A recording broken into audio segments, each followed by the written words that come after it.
What I've recently discovered is that many people out there are either looking for their next opportunity or they're looking to upgrade their current opportunity.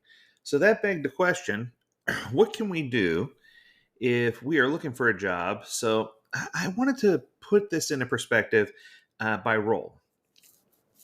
So for this episode, I wanted to focus more on a product manager job seeker. So if you're a product manager job seeker, what might you be doing with regard to job openings? Here's a fact. I went and did some research, and for agile or product managers, there are tons of job openings, lots and lots and lots of them. So as of July 2024, I can tell you there are many, many availabilities. However, many people claim that the economy is booming, everything is good. But the question comes, why is it so challenging to find a job? What's happening? What's causing this disparity? Well, you might have guessed it. With the introduction of AI, many job seekers are leveraging automation to enhance the quality and speed of their applications. But does this approach truly help? While it might offer some advantages, companies are becoming smarter.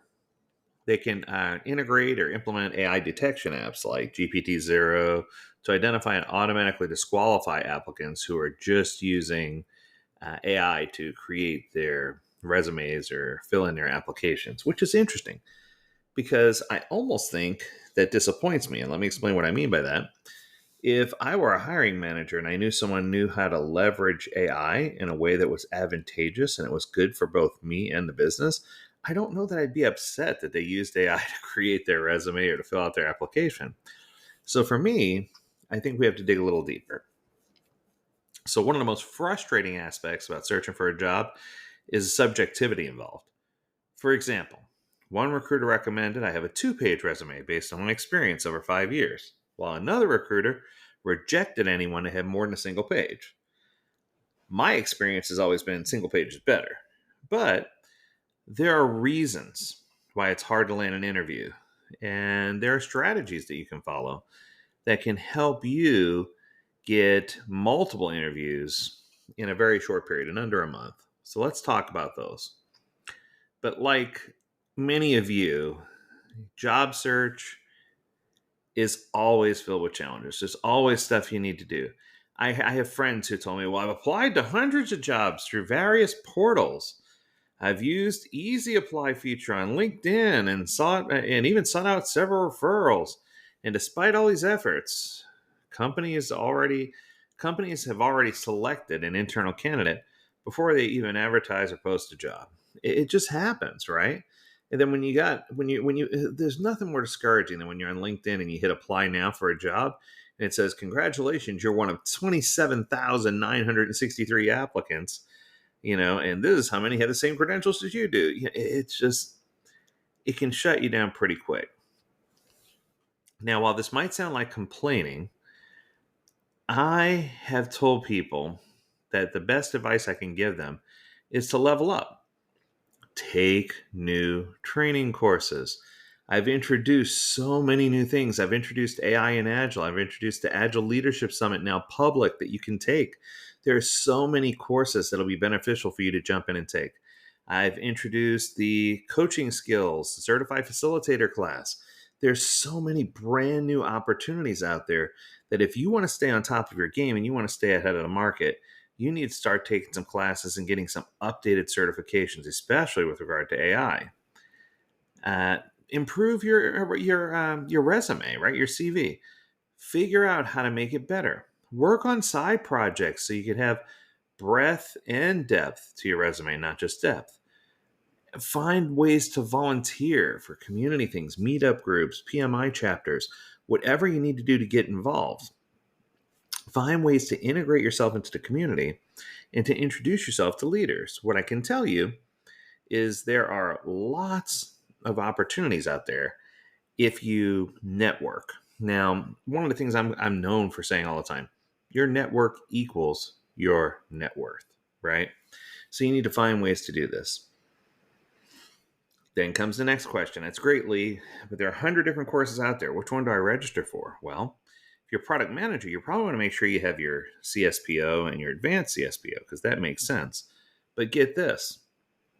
I think even more important, you should have an AI and Agile and a certified facilitator class because those two are going to be the ones that help you during the job search.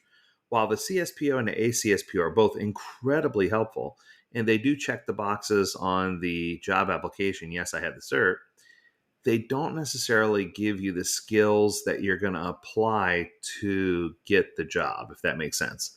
You could be the best product owner on the planet, but if you're not good at interviewing, you're not going to move past the first round of interviews. So the question is, how do you tie in or what do you do first? You have to put some things in order, right? And once you get some things in order and you realize that, okay, I have to do facilitation, so I need to be a good facilitator. Companies are looking for people who know AI, so I probably want to get my AI skills honed in on and better than they are, better than everybody else. You need something that's going to set you apart. And that's why I tell people, if possible, create a personal portfolio. Showcase your work, show side projects you work on. Make sure you include volunteering and nonprofit based projects and things like that. Anything that you've done from scratch. Make sure people are aware that you're not in this just for the money, but you're in it for the greater good, that you're in it to help others be successful and to help people and teams and organizations have better products and services. There's just so much that you can do if you hone in just a little more, right? Make sure that you network, network, network. Find ways to get in touch with people. And don't be afraid. Don't fear, right? What I can tell you is it's not going to be overnight. You're not going to have overnight success. But there's so many people who get negative thoughts or have fear because, oh, maybe I'm older. Oh, maybe I just got out of college. Or, oh, maybe I haven't been at my last job long enough. Or I can't do this, or whatever the case may be. Find ways to get past those little bumps. They're nothing more than bumps in the road. But if you can lean in on more successful peers, get somebody to give you some advice, lean in and do some coaching. What I can tell you is there are lots of companies out there right now that are looking for staff augmentation, and are looking for product owners, product managers, and other folks. But you need to know where to go and what to do. When you go and do networking, don't just send a veiled message or a message CCing everyone or even BCCing everyone in your network. Hey, I'm looking for my next opportunity. I mean, that's good, but it's not great, right? Send a personalized message. Acknowledge that person and say, hey, I've been thinking about you. And make sure that when you network, that you're doing it in such a way that you're presenting a professional image up front.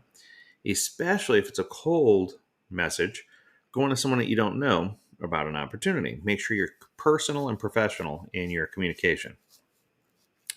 Make sure somewhere in there that you're offering something for nothing. The most valuable thing you can do is offer valuable resources that company desires and give them something for free so they can get a sample of just how good of a team player you are. And then make sure you understand what their challenges are and use tools like your resume to describe how you can offset those challenges that are directly affecting them. Then use your network and your tools to target people in those companies that you hope to work in. Find at least 5 to 10 people that are on a product team inside of the organization or target company that you hope to work for. Especially if you can find like a hiring manager or adjacent teams. Personalize your outreach and make sure they know that you're providing value from the beginning. Make your resume personalized. I have even gone as far as to mention a job that I'm applying for on my resume. And that sounds daunting, but it's really not if you use a tool like Kick Resume or other things to get that resume in place, because then it's easy just to update a couple of places on your resume, and you usually wind up doing very well. A/B test different resumes. Send different versions of your resume. I know it sounds crazy, but I've applied for the same position more than once, and I've never gotten thrown out because of duplicity, right? But sometimes one resume scores better in their scoring system. Other times, maybe a different one does. So don't be afraid to figure things out and do some testing and figure out where you are. And last but not least, make sure that you find ways to build relevant experience. Even if you include volunteer efforts that you've worked on, other things that you've done, local Rotary Club, I don't care what it is. My point is, find ways to show that you're a team player and that you're doing great, and find ways to show people, showcase yourself, but not in such a way that it's coming across as you're a know-it-all, but in such a way that it's coming across as, hey, I want to make it as easy as possible for you to learn about me and learn about what I do. If you do those things, you'll have a job in no time. That's going to do it. I hope you enjoyed this episode. If you have a topic you want to discuss, learn more at AgileDad.com. We'd love to hear from you. As always, we encourage you to stay healthy, stay well, and stay agile, my friends. Until next time, do take care. Bye now.